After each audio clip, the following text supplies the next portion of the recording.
Okay, boys and girls, today we are going to be making a Vincent van Gogh Starry Night project. So I'm going to go over the basics with you. This is going to be a two-step project, so this is only going to be the first step, okay?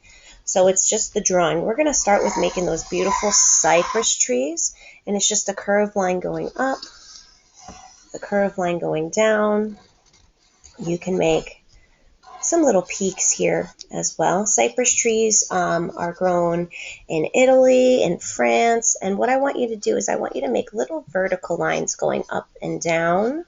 This is going to help us know and identify which lines to use when we're coloring in next week. So now what I'm going to do is I'm going to make the horizon line. The horizon line is the line that separates the ground from the sky, and when I get to the tree I'm going to jump boop over it, and then I'm going to continue, and I used a curved line here. Now we're going to be making a little village, and we're just going to use some triangles and rectangles. We don't want to make too many. I'm going to make one really tall one because in Vincent van Gogh's Starry Night he had a bell tower that really stood out.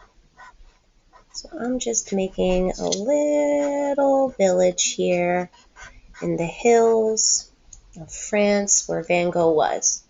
Now over here, I'm just going to use curved lines. They look like little rainbows. These are going to be like the hills, the hillside in France. And I'm going to do the hills on the other side as well. Maybe I'll do some in between the houses.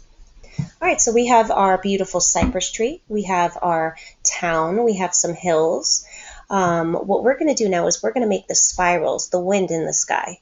So I'm going to start at one side, and I'm going to jump over my tree, and I'm going to make a spiral.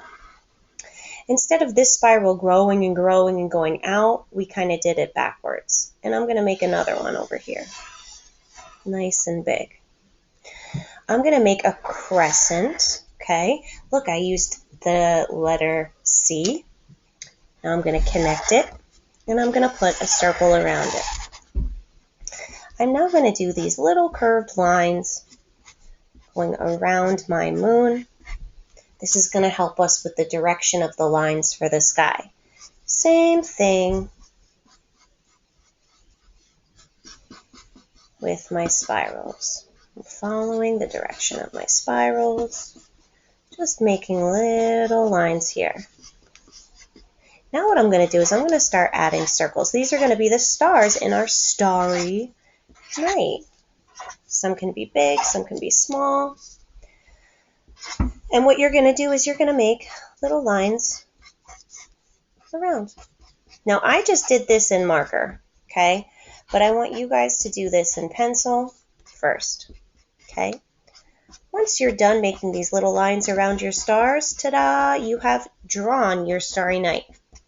Stay tuned for next week when I add a video on how to color it in. Have a great day, guys.